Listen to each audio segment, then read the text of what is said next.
I'd like to read from the book of Mark, chapter 3, verse 5. This is from the Amplified Classic.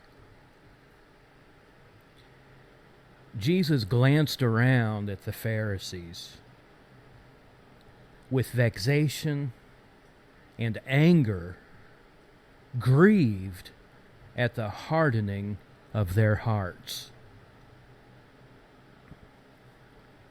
Jesus, our example,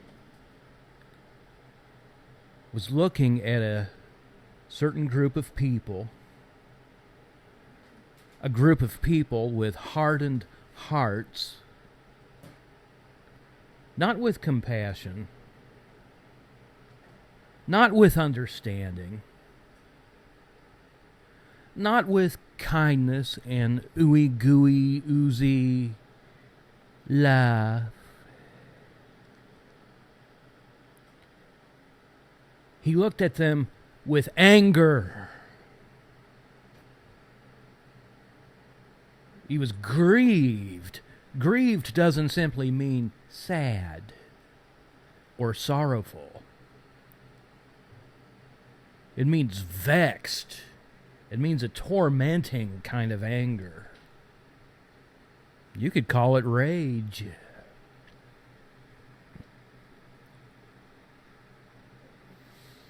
So, I say this because I just have this thought. I'd like to share it with you. I'll see how this goes, because I have no idea what I'm going to say, but have you noticed that righteous anger scares people? Have you noticed that? Have you noticed that? Yeah. Oh, it makes them nervous.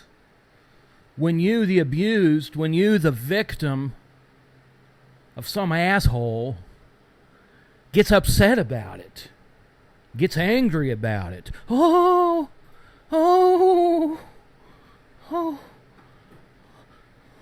don't be angry. Don't you know they love you? It's okay. They didn't mean it. They love you. Oh, but don't be angry. Do I sound like an idiot? No.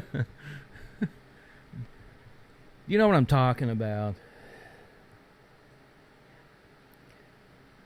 Someone wrote us or posted on this channel and said that I looked demonic. I had a demonic look in my eyes talking about this stuff. It was a troll. Yeah, I know. No, lady, what you're seeing is anger. What you're seeing in me is rage.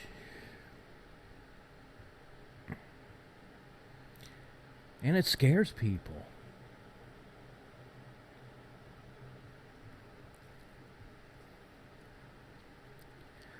You know, if you do a study of the American Revolution, 1776, the seeds of that revolution were sown by men of God who had a little bit of understanding about right and wrong.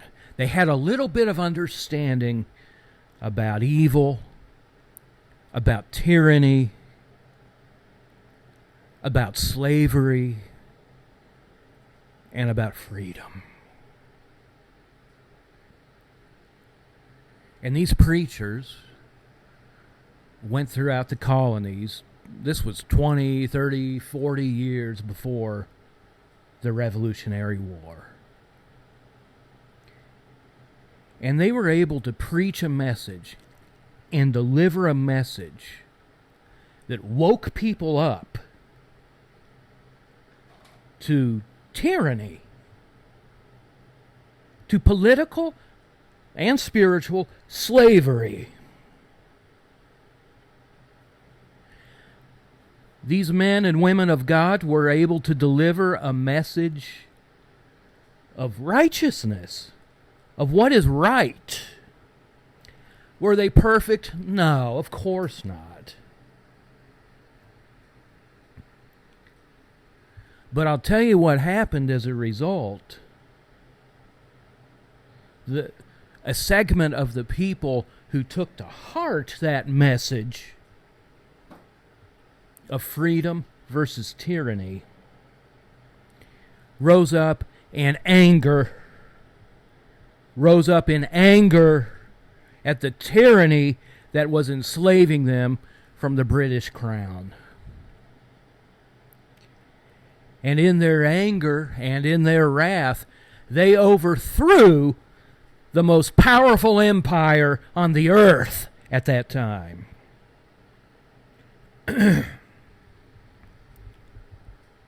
That was righteous anger at work.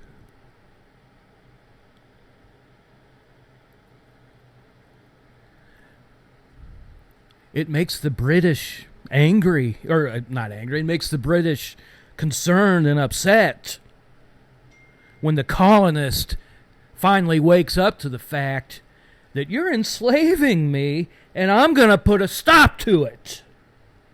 Makes them nervous. It's no different with your abuser. It's no different with your abuser's allies, including church. When you've had enough, when you've had it up to here with people abusing you, and you decide to do something about it. And I know in my case, this is true in my case, I think it's true in everybody's case. It is anger that motivated us to get off our arse and do something.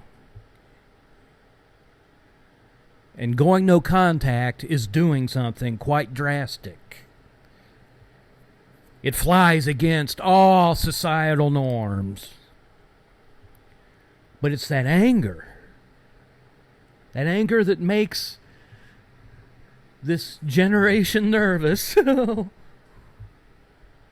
propelled us to take action and free ourselves from the tyranny in our own personal life. Let them be nervous. Let them be nervous. Let the enablers and the people who are ignorant of evil, and they're everywhere, people who are ignorant of abuse, let them be nervous. They don't get it.